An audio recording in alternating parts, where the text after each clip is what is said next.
Vanilla rum and margarita-seasoned peanuts almost never hit store shelves or consumers' taste buds for that matter. Nuts Are Good, Inc., the maker of such nutty delights, only decided to add peanuts to its popular flavored almond business after the price of almonds skyrocketed. Did the decision work for the Michigan-based company? Joining us is Wendy Bounds of the Wall Street Journal. She's here with more. Hey, good to see you. You brought the peanuts. I brought the peanuts. I saw Steve Leisman eyeing those. I think yes, he was. He's going to body tackle me after I get off here. I'm going to have to move quickly. But the key thing you said, Nuts Are Good, Inc., they weren't always even Nuts Are Good, Inc. They were the Fresh Roast and Almond Company when they first started this business. Two brothers out of Michigan, and they started selling cinnamon sort of flavored vanilla almonds, all right? This was their mainstay product. But they were very attached to this because it was their original brainstorm, even despite the fact that consumers would often come up, take a bite of the almonds and say, these are really good peanuts.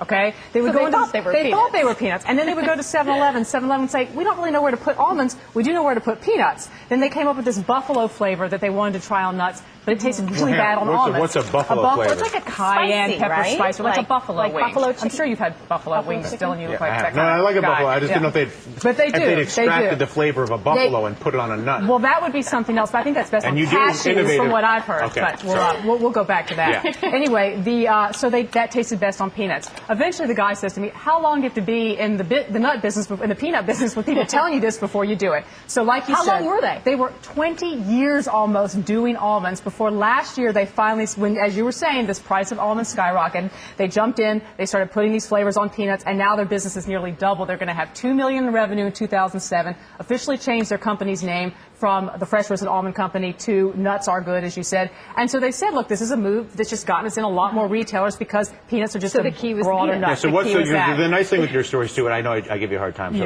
but what's the lesson in this one? The lesson in this one, I think, is that when you're an entrepreneur, you're very loath to give up your original concept and move into something else. Why? Because it is what puts you in business. You're emotionally invested in it. You're fearful that if you make this jump, that all of a sudden all your clients are going to go away. And you've got packaging. They had packaging. They had a website. They had branding all around the Fresh Roasted Almond Company. So you have to pick your name very carefully in the beginning. Think about the entire supply chain. What else can you be putting through the supply chain if you want to grow beyond that one thing you just started with? And the peanuts were that much cheaper.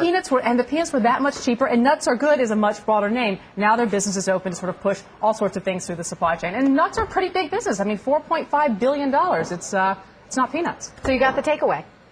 Listen, the reason that I love when Wendy comes is because I get to tease her about whatever she's brought, the buffalo and peanuts in this case, and I learned something. Well, Dylan, that's the nicest thing you've ever said. Well, it's true. I learned. Are your fingers crossed behind your back? No, my fingers are both hands in the air. Hello. Love Wendy. Get the teaser and learn lessons.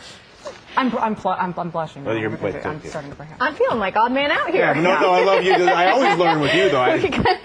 American dream. Steve Leisman is going to body tackle all of us. That's true, and I'm going to be running fast. He's standing here itching to talk about the credit markets.